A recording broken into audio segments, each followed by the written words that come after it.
So it's my first podcast episode since I've arrived in Boston, and Boston is renowned for medical technology. And my guest on this first podcast is David Liu. Now, when I first heard this pitch, the pitch was we've developed an AI that can help detect whether you have depression or anxiety simply through listening to your voice. And then my immediate reaction was, yeah, right. What if it's true? What if the technology could actually detect whether someone is potentially angling towards depression or anxiety? What if it could pick up an early warning and help someone get help? There are so many barriers that come up. You think about privacy and security, and you think about, like, are these organizations listening to me and what are they doing with the data? Forget all that. We'll cover that in this podcast.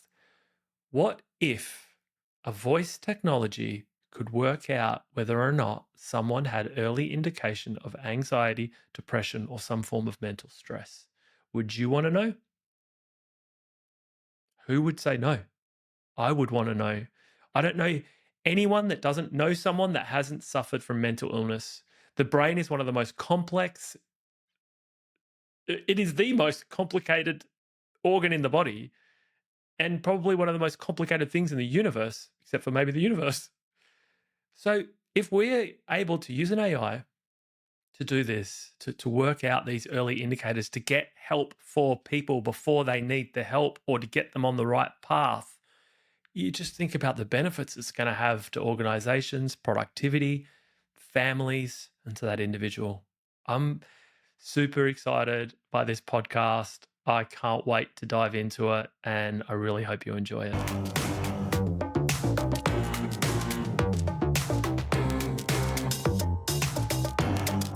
Welcome to the Tech Seeking Human podcast, and this is my first podcast in Boston, and I've happened to find another David.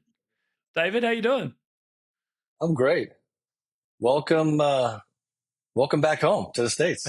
Yeah, thank you. It's really good to be here. It's nice to do a podcast in the middle of the afternoon instead of the middle of the night or the middle of the morning. So it's nice to be talking to you in the middle of the day.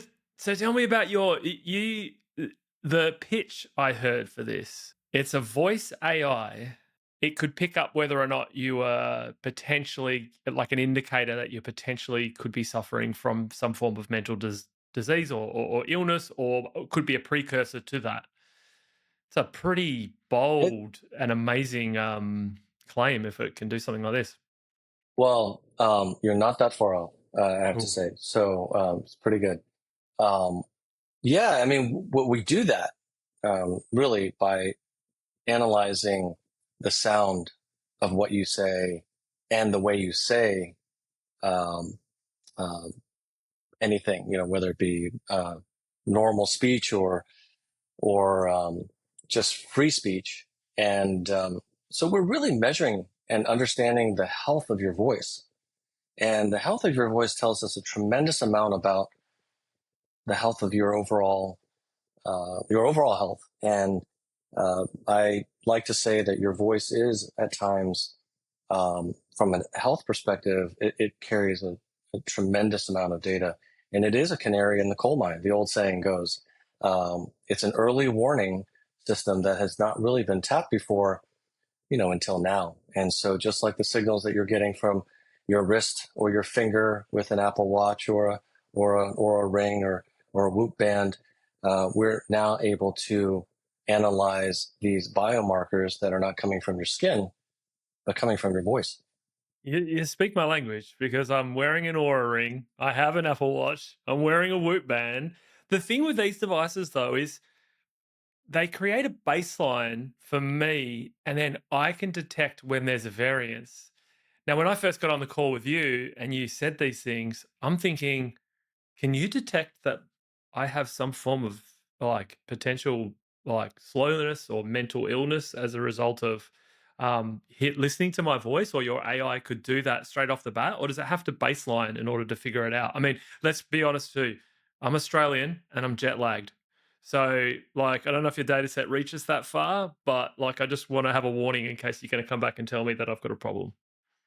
we have data from Australia, so voice data from Australia. So likelihood that we're able to give you a read as well. And as far as how lack of sleep can affect your mental health, it's well known and documented that sleep is one of those things that absolutely can affect your mental health, affect even cognition. And so we can pick that up. As for the baseline comment, absolutely works better if we have a baseline, of course, because everyone's baseline is a bit different.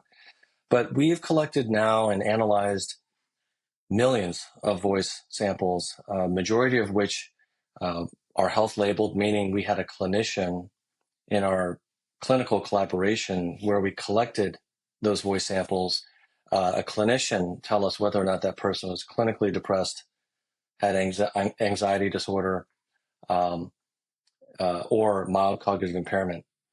We even Wow. have data sets in the respiratory health space, so in COPD and asthma. So that's really the starting point of what we do. Everyone in this industry, I'm talking about tech these days, wants to jump right into your AI models and just how sophisticated those things are, and just how much, Mm. how sophisticated those teams can be. And but I always like to go to the quality of the data set, and our quality and size, diversity, depth of our health labeled data set is really bar none. It's as good as you can find, because we have for several years now been meeting and partnering with top clinical organizations around the world, hospital systems, to collect and study these voice samples. So we're not scraping TikTok, YouTube, and trying to put black box models together to figure out what your health is from those voice samples. We really do take our clinical validation very, very seriously. Well, so I picked up what you said. You said anxiety and depression, and you can pick that up through voice. Absolutely. Well, let me be very clear. Again, we pick up that something in your voice is not right in terms of the prosodic or acoustic features. Okay, so these are um, tone. This could be how rough or smooth your voice is. This could be how often you're pausing, or how long those pauses are. We even measure the time it takes from when air is coming out of your mouth to when audible sound is being able to be picked up by a microphone, and that length of time, which can be milliseconds of difference, can give us good data and indications of your mental health. So again, we're not using voice to find out if you have depression or anxiety. We're not a digital diagnostic. I want to be very clear about that. But what we are is exactly what the Apple Watch and Aura Ring and Whoop Band is. We are able to measure the biomarkers, these signals that are coming from a specific data source. And in this case, it's your voice. And because we're able to analyze the health of your voice and what a normal person's quote unquote sounds like versus somebody who has been diagnosed with one of these mental health disorders or cognitive health um, uh, diseases, we're able to understand those differences through our models and our data. So we are predicting whether or not the health of your voice is giving us any indication of whether or not you have a higher risk of having these symptoms of depression or anxiety. But it's not telling you for certain that you have depression or anxiety. No machine can tell you that. I often say that in working with our clinicians for years, you need clinicians. In fact, you need several clinicians and to be able to make that determination over time. I would be thankful that the AI isn't one day just waking up and telling me, "Dave, you're depressed." There's no point. Go see someone. Unfortunately, human beings are much more complicated, Yeah. and especially when you're talking about mental health or cognitive health. This is an area that is, I think it's beginning to boom now, because we now have a lot more information and understanding about this space, and so very excited to be able to contribute in this area. again, I think one of the things that we've um, stayed very, very clear about, and I think our partners, our collaborators, our customers appreciate it, is that we never overstate what we can do. Technology has its limits, and we stay well within that lane to make sure that we clearly explain that this, like the Apple Watch, like these wearables that you some people have three of them, Mhm. um, give you that baseline longitudinal trending of the health of your voice, which is tied to through our literature and published literature that is outside of Sonde, tied to mental health disorders and cognitive health. So What's your it's a accuracy, Dave? Like, what's your accuracy on a our detection? our accuracy in being able to measure these vocal features, prosodic and acoustic, is 99.9% accuracy. So we're very good at measuring those acoustic and prosodic vocal features, and that is our business. That's what we do. Our modeling to give you uh, that that that relative risk of having these symptoms is aligned and as accurate through our clinical validation studies as traditional mental health assessments. Oh my gosh. And Yeah. and you're So, getting it earlier, right? Because it's like a lot of people don't know that they're depressed, and for Dave, something like this, you just hit upon probably the most important point of this whole conversation, is timing. We typically wait in healthcare, in life. Everyone is busy. We are trying to be the best husband, wife, mother, father, son, daughter, brother, sister to everyone, coworker to everyone, and life takes over. And so we typically wait and wait and wait. I feel bad. It'll go away. I continue to feel bad. Let me see if I can, take a break or a vacation, and I'll come back. You wait until things absolutely shut down, where you can't suffer anymore, and that typically characterizes every healthcare system around the world. It's not really the healthcare system; it's human beings. Our behavior is to put things off until we are shut down, and then we act. We're bleeding. The pain is so great that we can't stand it anymore. We have to stop what we're doing and go in and see somebody or go into the hospital. And that's typically, and that's why healthcare systems have grown the way they've grown, to be very reactionary.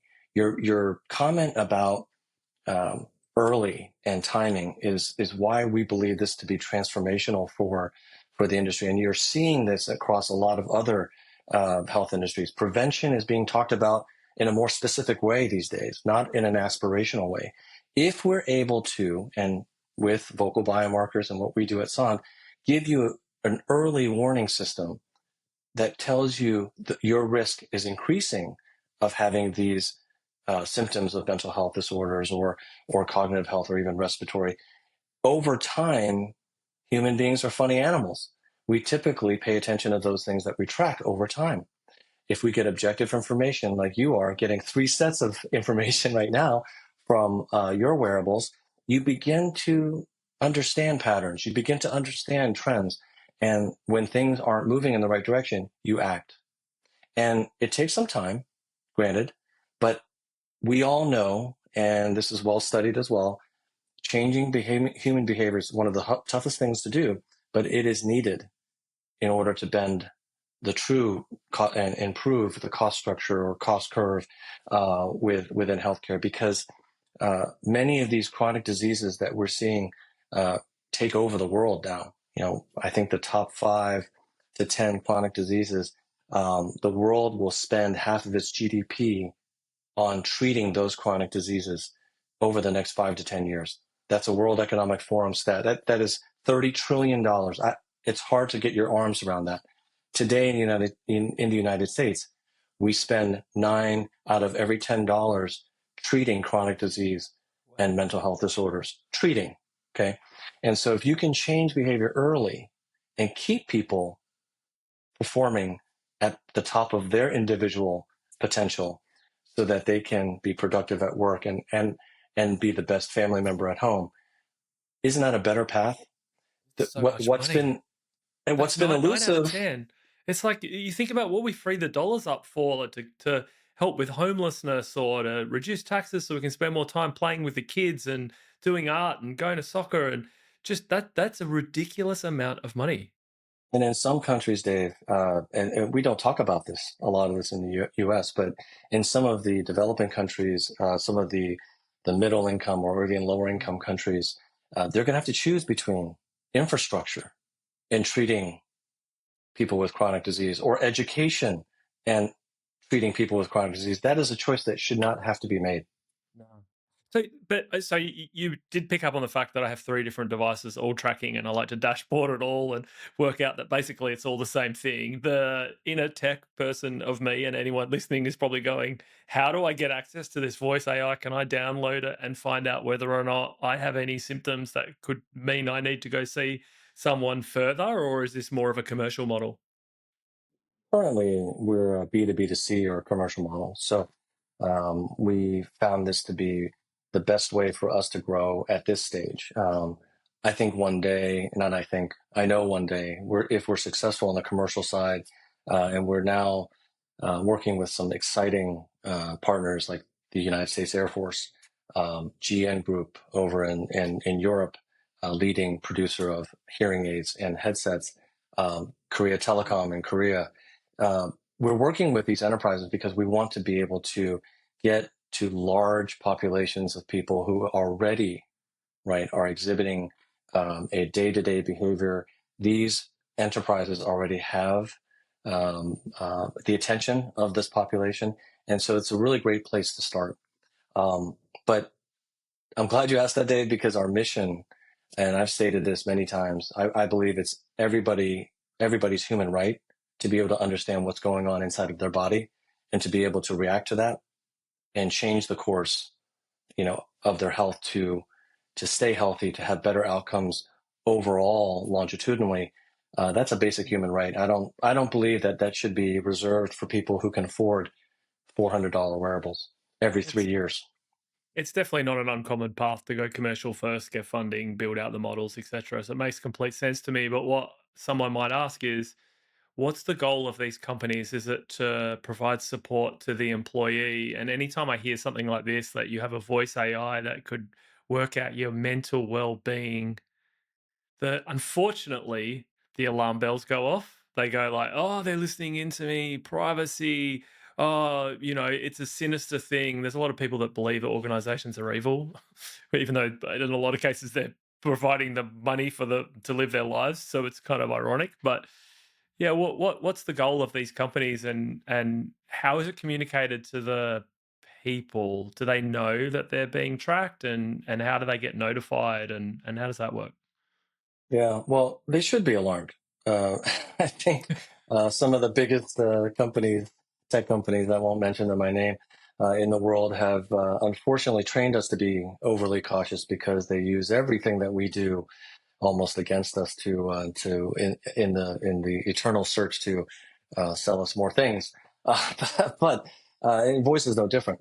We don't have that model, and our sole purpose is to improve the health and improve the productivity and readiness of these people. And we abide by all of the HIPAA laws. And by the way, this health data privacy, these laws are not just reserved for the United States.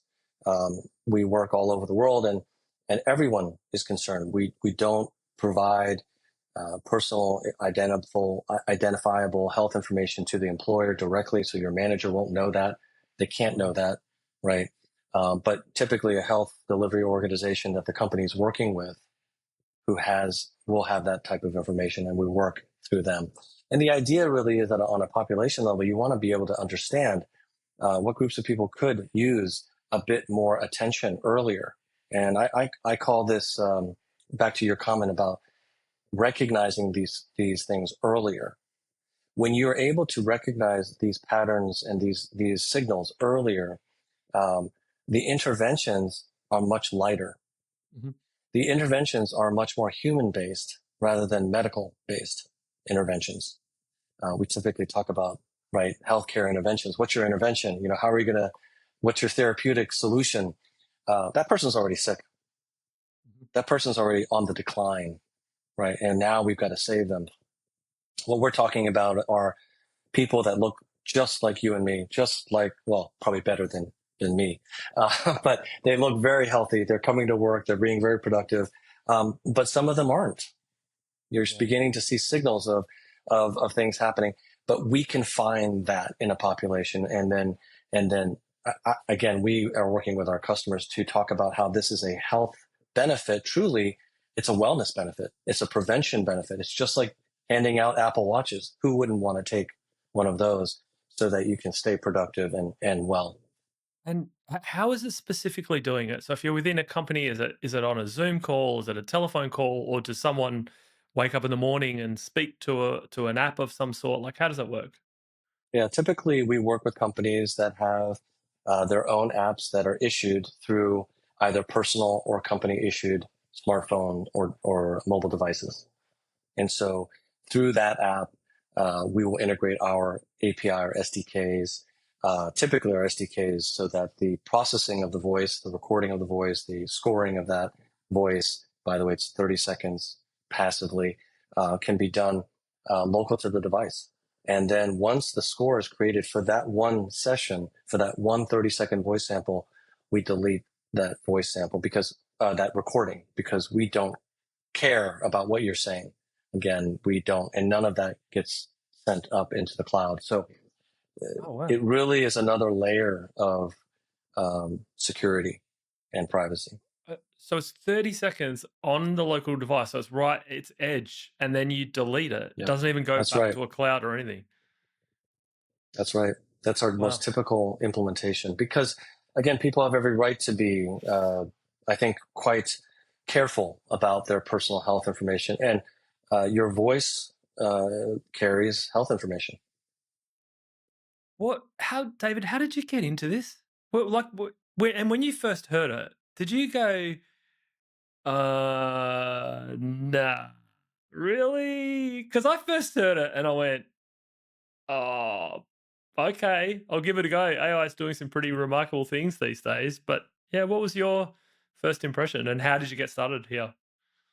I've been working in healthcare for a little while, health tech, if you will, and so using large data sets and machine learning has not been, um, strange or a foreign place for me. Did it in ed tech before, and then health tech after that in my last two companies. But when I first heard about Sonde and then they hired me right after they raised their Series A. I'm the first CEO. Um, I was I was not skeptical, surprisingly. Uh, I was really captivated by the potential of what could happen because I understood data sets. And the first thing that I wanted to do was to understand what type of data they were able to get. And if they told me that they were scraping TikTok and um, Instagram, YouTube, and all these things to get voice models together and then be able to build out from there, I would have been quite skeptical. But because of its clinical data and validation, its grounding in that research and being quite uh, rigid, really, about the fact that if you have garbage going into the model, what do you think you're going to get coming out of it? Forget about hallucinations. You're just going to get wrong answers. So um, we took a different path. And I think once I understood that, it really opened up my eyes to, well, voice is completely pervasive and of course non-invasive, but it is all around us. Mm. And you don't need to be monitoring it 24/7. Like your Aura ring, I think they want you to wear it every minute of every day, even when you're in the shower. Um, it's not really the case, with us. And I think that's the other thing, not having an obsession with wanting to get every bit of data that you can. I think we just need what is necessary, for us to be able to provide people with enough evidence and signal so that they can begin to act. Is there anything in language, like you mentioned Korea, the US even has very diverse accents depending on where you're from, like Australia also, we sound ridiculous. So I can say it. But yeah, are there anything in terms of like the models having to change as a result of language or accents? No, in fact, we've tested this, and our model performs quite well across now close to 2 dozen languages around the world. Well, What I always say to a new customer that comes in from a market that has a different language than what we've been working with is, of course, we will baseline and show that our models translate in that specific language. We most recently did it in Korean, and of course we'll go ahead and do that. But because again we're looking at prosodic and acoustic features of voice, there are very few of these that do change with language. So largely, the features that we use to calculate our scoring stays quite independent of the language. But certain languages are much faster, right, in pace and speed. Enunciation can be, somewhat different. Romance languages versus Asian languages, but I think we selected the right features because so far the models are translating quite well.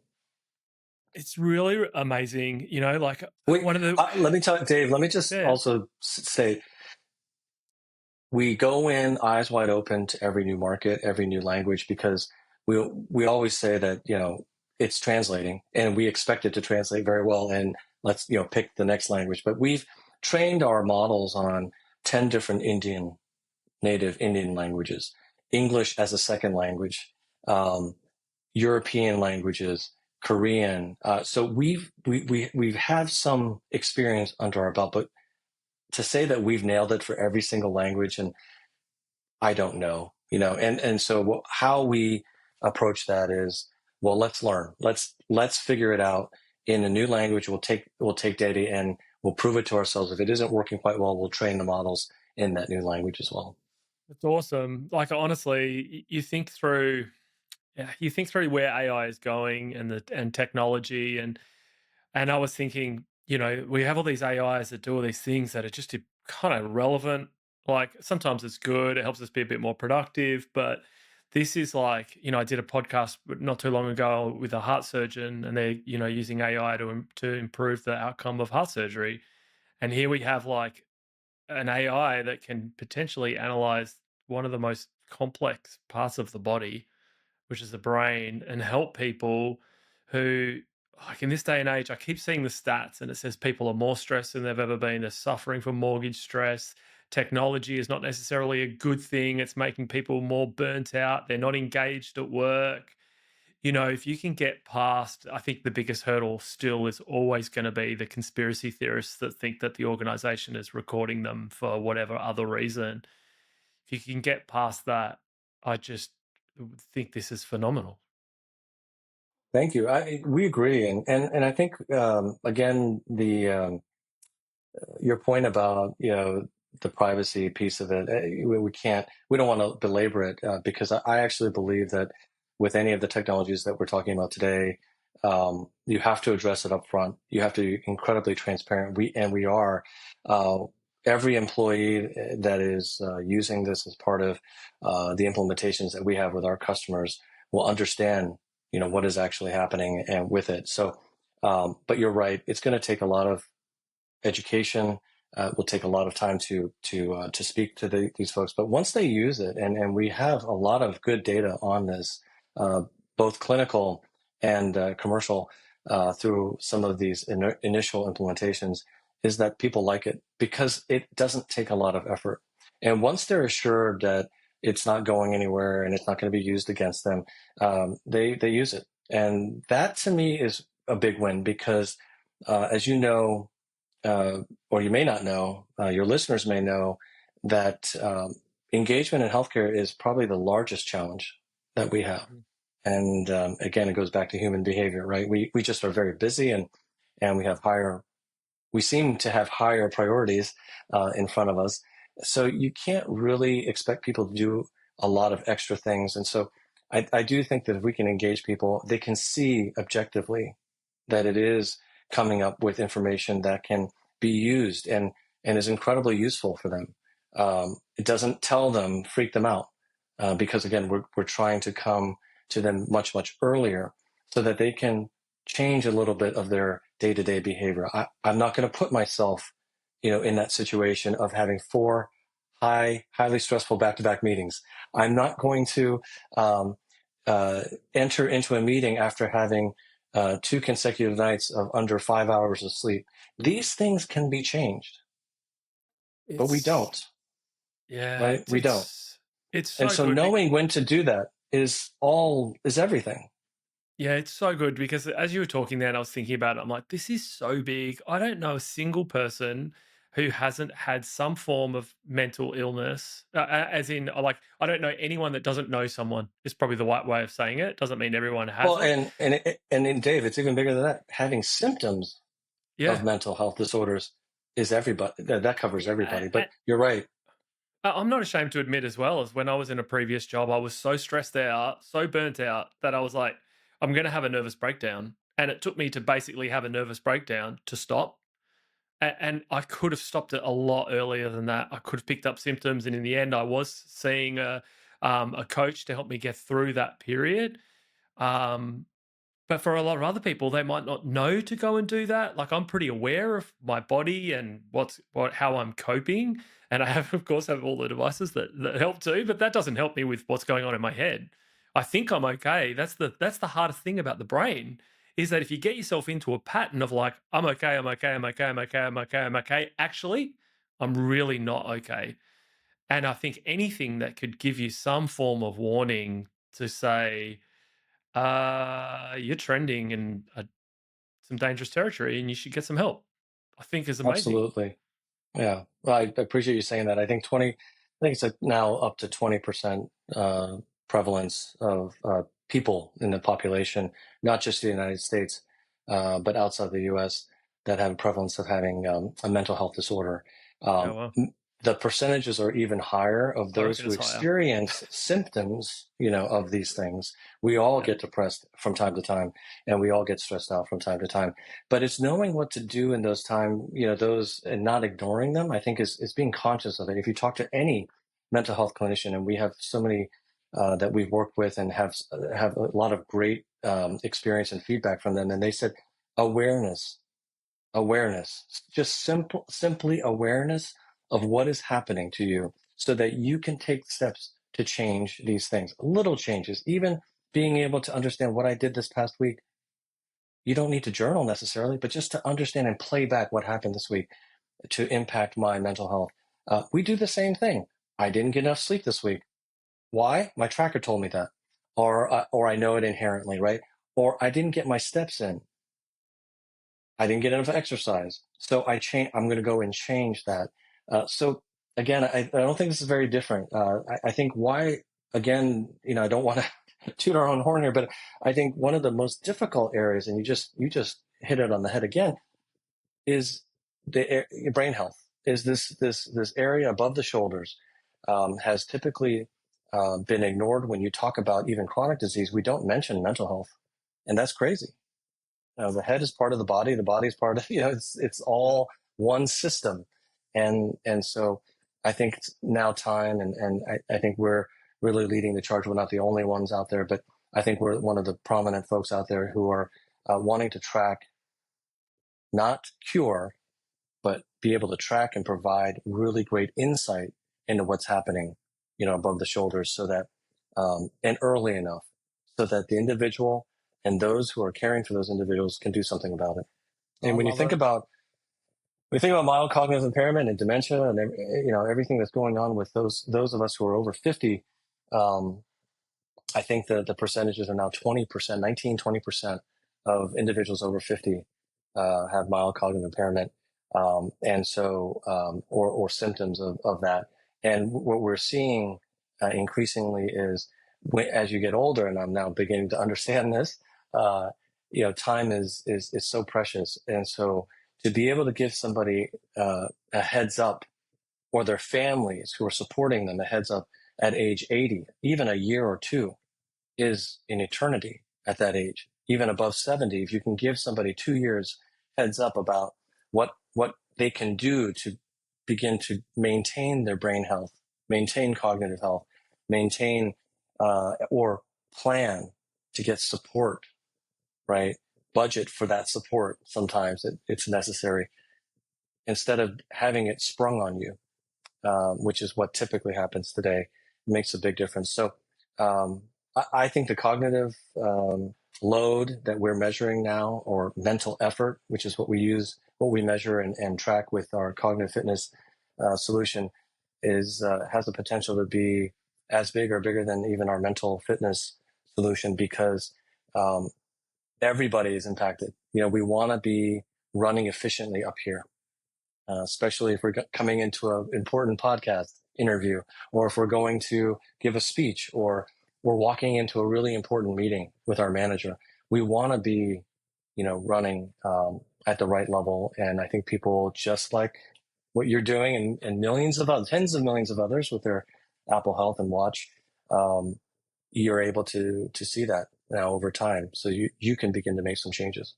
Well, David, I love it. I've loved this conversation as well because that it would be very easy for you to come on and do a sales pitch and say mental health is costing organizations X dollars, which would be in the billions. But and you sort of said it in terms of like 9 out of 10 dollars are spent on going to be curing diseases and I just think that there's a very, very obvious productivity benefit to an organization. There's the human side and then there's the business side. And I think I just love that for most of this podcast, you've just talked about how important it is for the person. And it's been a fantastic conversation as a result. And I'm just still blown away that we we have this sort of technology. And I just hope more people get access to it. I wish you all the best for it because personally, I would love to have access to this. I would like my family to get access to it, and yeah, I'd love to be able to pick up these things ahead of time.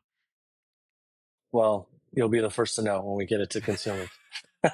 One of the first. Awesome.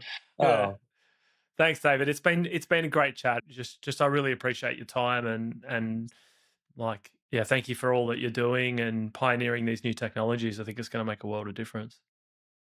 Thank you, Dave. Thanks for affording us the time, me the time to be able to speak with you. I really enjoyed the conversation as well, and I think more that people can, be educated and understand these things. I think the less um, mystifying or even threatening it can be.